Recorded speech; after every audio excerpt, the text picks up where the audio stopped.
Hi everyone. सो इस video में हमारे पास होने वाले मल्टीपल अपडेट्स। स्टार्ट करेंगे एक्सेंचर के साथ। तो फाइनली एक्सेंचर ने यहाँ पर अपने रिजल्ट्स भेजना स्टार्ट कर दिए हैं। एक्सेंचर के बारे में बात करेंगे, टीसीएस के बारे में बात करेंगे, कॉग्निजेंट जिंसी के बारे में बात करेंगे। अब ये रिजल्ट्स क्या हैं, कैसे हैं और इसका क्या मतलब है, क्या ये फाइनल सिलेक्शन है, सब कुछ पहले ही वो डिस्कस कर लेते हैं। किसको रिसीव हुए हैं, किसको नहीं रिसीव हुए हैं, पूरी बात आप ध्यान से सुन लें। Congratulation, you are a step closer to be part of Accenture family, ये मेल का टाइटल है। Talking about this, congratulations on successfully completing our interview process. Your successful completion speaks volume about your talent and dedication. We believe you will bring valuable skills and perspective to our team. Please stay tuned for the further updates on your candidature. Ensure to check your registered email regularly. क्या मतलब है इसका? देखो, मैं आपको एक चीज बताता हूँ। अगर ऐसे मेल्स रिसीव हुए हैं, पहले तो फर्स्ट ऑफ ऑल जिन भी लोगों को ये वाले मेल्स रिसीव हुए हैं, आज ये वाले मेल्स जा रहे हैं। जनरली ऐसे ऐसे वाले जो जो जो जो लोग हैं जिनने एग्जाम दिया था, उन लोगों को ये रिसीव हो रहे हैं। आप भी मान सकते हो कि ये ऑलमोस्ट सिलेक्शन है। अभी मैं इसको फाइनल सिलेक्शन क्यों नहीं कर रहा, ऑलमोस्ट सिलेक्शन क्यों बोल रहा हूं?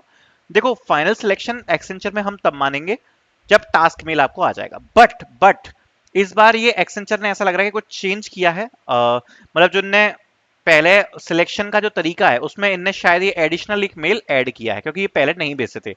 इस मेल को अगर आपने रिसीव किया है, मैं आपको ये बात बोल सकता हूं कि आप मान सकते हो कि आप यहां पर सिलेक्ट हो चुके हो एक्सेंचर में, ठीक है।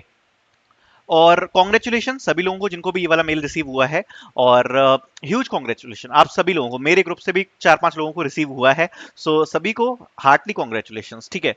अब एक बात और बताना चाहता हूं। देखो, पूरी जर्नी में मुझे ऐसा लगता है कि मैंने साथ दिया है, मैंने हर अपडेट आपके पास लेकर आया है। तो अगर आप लोगों के सिलेक्शन होंगे तो मुझे तो बहुत ज्यादा खुशी होगी, बिकॉज मुझे ऐसा लगता है मैंने भी काफी मेहनत करी है। जितने सिलेक्शंस मुझे देखने को मिलेंगे, मुझे ऐसा लगेगा कि कहीं ना कहीं थोड़ा बहुत मुझे भी जरूर खुशी मिलेगी, ठीक है। बट अब इसके बारे में अगर हम बात करें तो यहाँ पर दो चीजें हैं। पीएडीए वाले जॉब रोल वाले लोग हैं और ऐसे ऐसे वाले जॉब रोल हैं। First of all clearing one thing कि ये वाले मेल किसको रिसीव हुए हैं, ऐसे ऐसे से रिसीव हुए हैं, ठीक है। ऐसे ऐसे से रिसीव हुए हैं और अभी कुछ चुनिंदा केवल काफी कम लोगों को रिसीव हुए हैं, ठीक है। दूसरी बात, क्या ये सिलेक्शन मेल है? हाँ, तो लग तो रहा ही है कि ये सिलेक्शन मेल है, ठीक है। तो पहले मैं ये चीज और क्लियर करना चाहूंगा। दूसरी बात, यहां पर जिन लोगों ने इंटरव्यूज दिए हैं, मैं आपको एक चीज, एक पैटर्न बताना चाहता हूं। सबसे पहले यहां पर ऐसे ऐसे वालों को यहां पर रिजेक्शन मेल्स रिसीव हुए थे। उसके बाद यहां पर पीएडीए वालों को रिजेक्शन मेल रिसीव हुए थे, ठीक है। जिन लोगों को भी यहाँ पर एक्सेंचर की तरफ से रिजेक्शन मेल जाने थे। अब उसके बाद अगर आप देखोगे तो ऐसे ऐसे की तरफ से ही यहाँ पर पहले सिलेक्शन मेल्स जाना स्टार्ट हुए हैं। और मुझे ऐसा लगता है कि अब यहाँ पर पीएडीए के भी पास धीरे धीरे सिलेक्शन के मेल जाना स्टार्ट हो ही जाएंगे, क्योंकि जो स्टार्टिंग है वो हो चुकी है ऑलरेडी। मतलब जो जैसा मैंने बताया था कि आपको रिजल्ट्स देखने को मिलेंगे जून में, वैसा यहाँ पर हो रहा है। यहाँ पर रिजल्ट्स आना स्टार्ट हो गए, ठीक है। Not talking about the another point कि सबसे पहले आपने किसी भी डेट को इंटरव्यू दिया है, कोई फर्क नहीं पड़ता। ये जो पूरा मई का बैच है, एक साथ इसकी डॉक्यूमेंट लगभग एक साथ ही सब कुछ रहता है। इनका डॉक्यूमेंट और ऑनबोर्डिंग लगभग एक साथ होगी। बट डिपेंडिंग अपॉन कि अगर आपकी डॉक्यूमेंट वेरिफिकेशन और टास्क मेल में किसी प्रकार के डॉक्यूमेंट की कमी रह जाती है, तो यहां पर आपके लिए प्रोसेस को डिले किया जाएगा, ठीक है। तो ये बात समझ के रखना। मैं देखो काफी बार आपको पहले से ही बता चुका हूं, डॉक्यूमेंट्स आपको बिल्कुल रेडी रखने हैं। अगर कोई दिक्कत है तो यहां पर आपको प्रोसेस में डिले हो सकती है, ठीक है। देन आगे बात करते हैं द नेक्स्ट रिजल्ट्स की, ठीक है। जिन लोगों को अभी रिजल्ट्स नहीं रिसीव हुए हैं, आप लोगों को क्या करना है? तो देखो, आप लोगों को केवल यहाँ पर वेट करना है। और मैं यहाँ पर आपको एक चीज और बताना चाहूंगा। जैसे एक्सेंचर है, अभी आपने उसमें अप्लाई कर रखा है, आप उसके रिजल्ट्स के लिए वेट कर रहे हैं। केवल देखो, एक्सेंचर ही नहीं होता। आज मैंने जैसे टेक महिंद्रा की हायरिंग डाली हुई है, ठीक है। सो टेक महिंद्रा की भी अच्छी हायरिंग है। इस प्रकार से अभी जब तक आपको एक परफॉर्म, मतलब आप ये मान लो, जब तक आपको यहाँ पर ऑन बोर्डिंग नहीं मिल जाती है, final on boarding in Accenture, क्योंकि देखो कंपनीज का आजकल कुछ भरोसा है नहीं।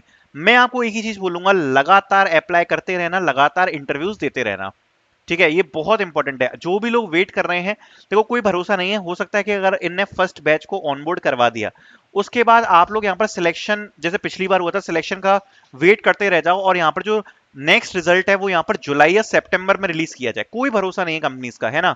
इसलिए मैं आपको एक बिल्कुल गोल्डन एडवाइस देना चाहूंगा। आपका इंटरव्यू हो चुका है, आपका सिलेक्शन होगा, रिजेक्शन होगा, वो आपको मेल पर आ जाएगा। लेकिन उस टाइम तक आपको क्या करना है, अदर कंपनीज के लिए भी लगातार ट्राई करता रहना है, ठीक है। तो पहली बात तो ये हो गई। दूसरी बात, टॉकिंग अबाउट द रिजल्ट्स, देखो मैं ये बात बताना चाहता हूँ, जिन लोगों के यहाँ पर मई में जिन लोगों के एग्जाम्स हुए हैं, मोस्ट प्रोबेबली उनके जो रिजल्ट्स हैं अभी जून में मैक्सिमम सभी लोगों को रिसीव हो जाएंगे। बट द प्रॉब्लम इज, जिन लोगों के यहाँ पर जून में एग्जाम होना स्टार्ट हो रहे हैं, उन लोगों के यहाँ पर जो रिजल्ट्स हैं वो अगस्त तक खिंच सकते हैं, बिकॉज एक्सेंचर हमेशा फर्स्ट जिन लोगों के एग्जाम्स होते हैं उनके रिजल्ट्स तो जल्दी डिक्लेयर कर देती है, उसके बाद प्रोसेस को बहुत ज्यादा खींचा जाता है, डिले किया जाता है। सो इसलिए आप ये चीज समझ के रखना कि आपको काफी सारा पेशेंस रखना पड़ेगा अगर आपका एग्जाम लेट हो रहा है। इसलिए मैंने आपको ये बात बोली कि अगर आप और कंपनीज के लिए भी अप्लाई कर रहे हो तो ये आपके लिए बेनिफिट साबित होगा, ठीक है। देन एक चीज और है, अभी भी काफी लोग हैं जो वेट कर रहे हैं टेस्ट का। तो जो लोग टेस्ट के लिए वेट कर रहे हैं या इंटरव्यू के लिए वेट कर रहे हैं, उनको मैं एक चीज बस यही क्लियर करना चाहता हूं कि देखो, आप अगर टेस्ट या इंटरव्यू के लिए प्रिपेयर कर रहे हो, कुछ नहीं होगा, आप कितने भी हाथ पैर मारते रहो, जब आपका नंबर आएगा तब आएगा। आप देख सकते हो काफी सारे लोगों को टेस्ट भी रिसीव हुआ, इंटरव्यू भी रिसीव हुआ, रैंडमली हुआ।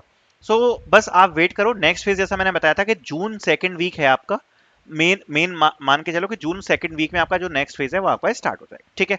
तो बाकी जो इस प्रकार के रिजल्ट्स रिलीज किए हैं ऐसे ऐसे जॉब रोल के लिए, पहले ही बताना चाहता हूँ इन सभी के जो एग्जाम्स है वो मई में ही कंडक्ट करवाए गए थे, ठीक है। ये भी चीज मैं क्लियर करना चाहता हूँ, ठीक है। सो आई होप एक्सेंचर की चीजें मैंने क्लियर करी हूँ, जो एक नया अपडेट हमें रिसीव हुआ है। देन आगे हम बात कर देते हैं टीसीएस की। सो टीसीएस एनक्यूटी मेजरली देखो, डिजिटल प्राइम और निंजा तीनों प्रोफाइल के यहाँ पर जो इंटरव्यूज हैं वो यहाँ पर स्टार्ट हो चुके हैं, ठीक है। अगर तीनों इंटरव्यूज के बारे में बात करें, मोटा मोटा एक अंदाजा दें, डिजिटल का डिफिकल्टी लेवल लगभग मीडियम, प्राइम का लगभग मीडियम हार्ड, और निंजा का यहाँ पर जो लेवल है वो लगभग इजी जा रहा है, ठीक है। और अगर हम ऑफलाइन इंटरव्यूज की बात करें, निंजा वालों को ज्यादा कोडिंग प्रिपेयर करने की जरूरत नहीं है, बिहेवियर क्वेश्चन ज्यादा प्रिपेयर करने हैं और सीवी ज्यादा प्रिपेयर करना है। एक मोटा मोटा आपको आइडिया दे रहा हूं। जो प्राइम वाले हैं, सब कुछ प्रिपेयर करना है, all things related to your CV, related to coding, whatever you have mentioned, everything. For digital आपको ऊपर ऊपर से सारी चीजें प्रिपेयर करनी है, मतलब आपको ऊपर ऊपर से हर चीज का यहाँ पर अच्छा आइडिया होना चाहिए। सो ये प्राइम वालों के लिए, ठीक है। सो ये भी एक मैंने आइडिया दे दिया। बाकी बात करते हैं कॉग्निजेंट जेंसी। कॉग्निजेंट जेंसी के यहाँ पर जो इंटरव्यूज रिसीव हुए हैं, जैसा मैंने आपको बताया था, कॉग्निजेंट जेंसी का जो मेरे को इंटरव्यू एक्सपीरियंस मिला है, shockingly that was very very difficult, that was very difficult. आज मैंने उसकी यहाँ पर इंटरव्यू की वीडियो यहाँ पर अपलोड करी है आज सुबह, आप जाके उस एक्सपीरियंस को चेक कर सकते हो। जेएनसी के जिन लोगों के भी इंटरव्यू हैं, आपको बस एक ही चीज मैं कहूंगा कि टेक्निकली काफी अच्छा प्रिपेयर करना, जिस भी क्लस्टर में आप थे। अगर आप पाइथन वाले क्लस्टर में थे, जावा वाले क्लस्टर में थे, डिपेंडिंग अपॉन जिस भी क्लस्टर में थे, उस हिसाब से आपको अच्छी प्रिपरेशन अपनी रखनी है। बाकी इंटरव्यू एक्सपीरियंस सुबह की वीडियो से देख लेना। आई होप मैंने सारे अपडेट्स कवर कर लिए होंगे। Thank you so much for watching.